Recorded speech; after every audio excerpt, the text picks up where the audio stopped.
Happy Monday and welcome to another episode of Brain Scratch Case Cracked. I'm John Lorden. Thank you so much for spending some time with me here today. Before we get into today's case, I want to let you know about another project that's going on. Every Tuesday, you can join me and together we'll look into something seriously mysterious. Now, you can find Seriously Mysterious only on podcasting platforms or by visiting seriouslymysterious.com. However, if you want to join in on the secret live recording sessions, make sure that you have the notification icon set up properly for this YouTube channel. You can check it right now. It's that little bell next to the subscribe button down below. Click on it and choose all. Recording sessions happen with no notice and disappear as soon as they're done. However, last week, several hundred people were able to join in, getting a sneak peek behind the curtain here at Lorden Arts and helping me create a new episode. You can be one of them. I hope that you'll subscribe to Seriously Mysterious wherever you find your favorite podcasts.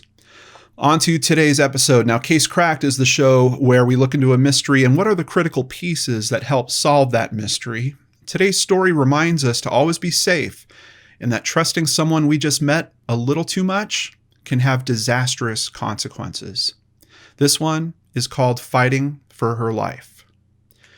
Christy Lynn Wilson was down on her luck. Since graduating from college in California in the early 2000s, Christy had struggled with depression and the emotional problems it brings. As happens to so many others, those issues affected her work and relationships and ultimately caused her to lose her job at Apple Computers. She talked with family and loved ones and took their support. She even bought a course over the phone, a set of CDs that was supposed to help her manage her depression. The course was supposed to be cheaper than medication and therapy. None of that really mattered to her, as she told her mother, quote, she just wanted to get her depression under control and wanted to get her energy and happiness back. Late in the evening on October 4th, 2005, the 27-year-old found herself at the Thunder Valley Casino. Hoping to lift her spirits and maybe put a little extra money in her pocket, she settled into the card tables to try her luck. At about 10:28 p.m., Christy's boyfriend, Daniel Burlando, received a call from her. She had had enough and would be leaving the casino soon. When the next day dawned, Christy was still not home. As he became increasingly worried throughout the day, he called her cell phone dozens of times only to receive no answer. As his worry mounted even more, he started to include hospitals and jails in his phone calls. None had anyone that matched Christy's description. After 24 hours had passed, he started to leave messages begging her to talk to him. What has happened? I'm worried sick. There's a part of me that thinks you're not okay, he told her over voicemail. Finally, when he had heard nothing from her in 48 hours, he decided it was time to get the police involved and to contact her parents. When Daniel made his report at the Placer County Police Station, officers were confused as to why he'd waited so long to file the report. At first, he replied he didn't really think anything was wrong, and as time wore on, he became intimidated. Filing a missing persons report was a big deal, and he believed he should wait 48 hours to do so. This immediately raised their suspicions. As investigators continued their questioning of the worried man, their next step was to contact the casino and pull surveillance footage from the Sacramento location. Investigators quickly found Christy in the footage. Throughout the night, she played different tables and appeared to be having a good time. As she made her way around the casino, officers spotted one man who continually showed up wherever Christy played. Hour after hour he appeared until at about 1 a.m., the two were spotted on camera walking out together. Investigators needed to identify that man. Detectives hoped that by pulling player membership cards, they would be able to identify him. While working with the casino, officers also employed the help of other search and rescue services. They scanned the nearby areas with helicopters, search and rescue teams, and had hikers looking out for her on their trails. In the days that followed, the mysterious man was identified as Mario Flavio Garcia, a 53-year-old IT specialist who worked as a project manager for Sutter Health, which operates acute care hospitals and clinics in Northern California. Garcia, who had been married for 20 years and had 2 sons, was surprised to see detectives when they showed up at his house on the 9th. When asked about that night, the youth soccer coach stated that he did meet Christy at the casino. As the two walked out, he stated that she had forgotten her cell phone inside and went back in to get it. He never saw her after that. Investigators knew from the footage that neither Christy nor Mario had walked back into the casino that night. To make matters worse, Mario's left eye was bruised and black. He also had white lotion or cream on his forearms that he claimed was from poison oak. His eye, he claimed, was bruised after falling out of a tree he was trimming. Knowing there was more to his story than accidents during yard work, detectives left to seek a search warrant for the premises. As search and rescue operations in the field were expanded to include Placer and Nevada counties, they also added water searches and cadaver dogs. So far, none had any luck. Once a search warrant was obtained for Garcia's property, officers took the man in for questioning while using cadaver dogs to search his 5-acre property in Auburn. The search of the property itself yielded nothing, but when detectives searched Garcia's Toyota Camry, they found hair and spots of blood. On the 14th, when he was brought back for more questioning at the station, he said he had not pursued Christy from table to table. He claimed he had been too drunk and worried about the money he was losing, including the money he had loaned Christy as she played. He stated that at table after table, she continued to lose, borrow his money, and abuse the casino workers until finally she was ready to leave. He followed her out to the parking lot to supposedly collect his money, but before he could, Christy ran back into the casino to get the cell phone she had forgotten, and he never saw her again. At this point, detectives warned Garcia not to lie. They knew that casino employees had located Christy's cell on the floor long after she left. They also knew that the woman had not re-entered the casino. DNA samples from the car would take time to be processed, but they felt sure that it would come back to Christy. They warned Garcia that his denials would overshadow his current statement if they found traces of her in there. At that point, he stopped the interview and asked for a criminal attorney, muttering that he was just in the wrong place at the wrong time. Luckily, investigators had found an illegal collapsible baton in the vehicle as well and were able to arrest and hold him on a weapons charge. As the family held press conferences and offered rewards for their daughter's return, investigators were finding some dark events in Garcia's past.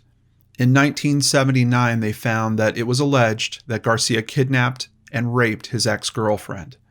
The woman told authorities that he placed a handgun against her head and into her mouth and clicked the trigger. Thankfully, the gun didn't go off. She also claimed that he held her prisoner, assaulted her, and raped her. After 2 years without a trial, Garcia entered into a plea bargain agreement and was convicted of assault, but the rape and kidnapping charges were dismissed. He served next to no jail time, only requiring probation, and after nearly a decade, the charge was reduced from a felony to a misdemeanor. On the 24th, the hair and blood evidence found in the car finally came back and proved to be from Christy. Officers found her hair on the Camry's door handle and found her blood in the trunk. Stains containing both her and Garcia's DNA were found in the back seat. No other traces of her were found anywhere. On the 28th, they were finally able to formally charge the man. That September started the trial. Family and friends wore t-shirts and buttons with Christy on them as they comforted each other. The defense first claimed that Christy's boyfriend might be to blame. After all, why did he wait 2 days to contact the police? They also asserted that she was depressed and might have ended her own life. But the icing on the cake was when Garcia took the stand himself to proclaim his innocence and tell his side of the story. Jurors had already viewed the taped interview he gave to police, and his testimony only seemed to make him look even more guilty, as jurors claimed they could tell he was lying on the stand. When the trial came to a close in November of 2006, within hours the jury found Mario Garcia guilty of first-degree murder and possession of a deadly weapon for the collapsible baton that was found in his car.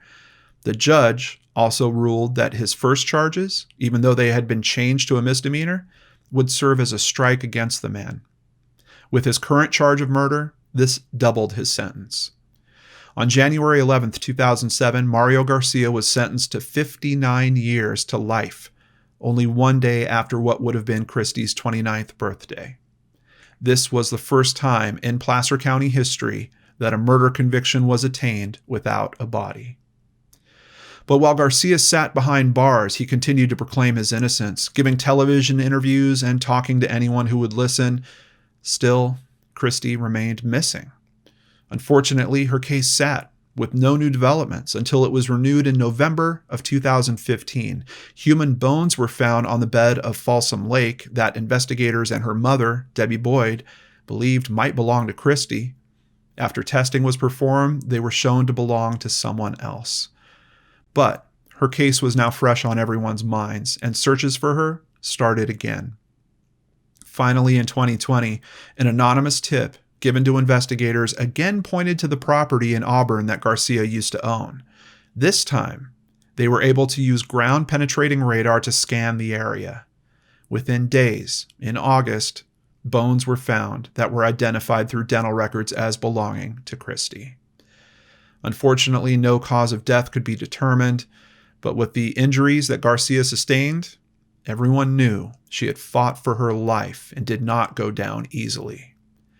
This find would have no bearing on Garcia's prison stay. The now 67-year-old will serve out his life sentence at the R.J. Donovan Correctional Facility near San Diego. But it does, after 15 long years, finally give her friends and family much-needed closure. Garcia's ex-girlfriend from 1979, a woman named Wendy Ward, was present at his sentencing and was happy for Christy's family, but lamented the fact that the wheels of justice had moved so slow. She felt that if her case had been taken more seriously, Christy might have never been killed. She stated that she still has many emotional scars from her brutal attack. Quote, "To this day, I cannot have my neck touched because he choked me," she explained. "I also have problems when I get into my car because he came into my car and grabbed me. In the car, he threatened to smash my head if I moved." The Wilson family stated that the past 15 years have been incredibly difficult as years of not knowing what had happened only increased their distress. Debbie had nothing but praise for the police. "Today is a joyous day," she said. "It's a day of peace, and we are happy to close this chapter of torment and move forward." I know she would have wanted us to find her, and Placer County provided us that gift. Stacy Wilson, Christy's sister, described the news as bittersweet, but knew that at least her family could finally find peace. She said, "It's a happy day to bring Christy home and give her the proper burial she so deserves." Case cracked. We would like to thank MSN, sfgate.com, charlieproject.org, findchristywilson.com, the Modesto Bee, and newspapers.com for their coverage of this case, and of course, Christy Arnhart for researching and writing up today's story. Pretty interesting twist in terms of the contact that happened with Christy's boyfriend and calling in the missing persons report. I can't tell you guys how many times I'm reviewing cases on Searchlight and I hear about, we tried to call it in, but the police told us you couldn't do it for the first 48 hours. And here you have a person that essentially has that belief, a belief which doesn't only come from those stories, but is all over media. It's all over fictional retellings of missing persons accounts. It's very easy from my point of view to understand how someone might believe that you have to wait 48 hours. But then you have in this case where they kind of use it against him, and now the fingers are kind of pointing in that direction. The one thing I do find interesting is that he waited a while to contact her family. I would imagine that if I didn't know where my loved one was, one of the first phone calls would be to the family, because you would think, well, maybe she went home for some reason, or maybe she's mad at me, or who knows. It just seems like that would be kind of a natural follow-up there. But her boyfriend had his own way of going about things, and I'm just thankful that the investigators did such a good job in this case and got to the heart of the matter really, really quickly. The timeline on this thing essentially getting cracked. I mean, even though we have to wait for the legal proceedings, it's a pretty tight timeline. So just a really good job by the investigators here. Also, an interesting point about him not being convicted on the first account. Well, he was convicted, but not of the full spectrum of charges that he probably should have been. And if he was, would that have changed his sentencing? And if that changed his sentencing to the point of his ex-girlfriend, could that have saved Christy's life? That's something we bump into this channel pretty frequently with. It's just... it just seems like there's opportunities to find these offenders and to hold them properly responsible that we sometimes miss. But I also kind of see the flip side of that, where judges are doing their best to try to be fair to situations. Maybe they think that that was a real oddball occurrence and they tried to step things down. I don't know if it's really reasonable in a situation like that. For me personally, it's not. I mean, if the charges are that strong, I think that they should make a good effort to actually prosecute those charges. And knowing that the girlfriend was still available, able to testify for herself, it seems like she was kind of cheated out of the justice she should have gotten for her case, but then also possibly affecting this case. And even if he wasn't still in jail, what's the possibility that if he had served a good amount of time and sat in prison and reflected on what he did to get there, maybe that would have stopped him from doing this again. So this is a conversation that I know is never going to end. We're going to constantly bump into cases where we hear about repeat offenders like this. And the people close to those cases are always going to wonder, what if? And I kind of wonder that with them. I want to give a big thank you to PayPal supporters Sandy Reed, Chloe Camp, Stephen Carney, and Amanda Beard. If you'd like to support the channel, please visit lordandarts.com. There you can sign up for PayPal, sign up for Patreon, or buy merchandise. All of it keeps me here with limited commercials, and in some cases, like today's case, we have to go without commercials altogether. So I really appreciate your support. Together, we're going to continue learning about justice and how to keep ourselves and our families safe. Now remember, I'll be back tomorrow on the Seriously Mysterious podcast, or if you want to hang out for a video, I'll see you again on Wednesday with a new episode of Searchlight right here on the Lord and Arts channel.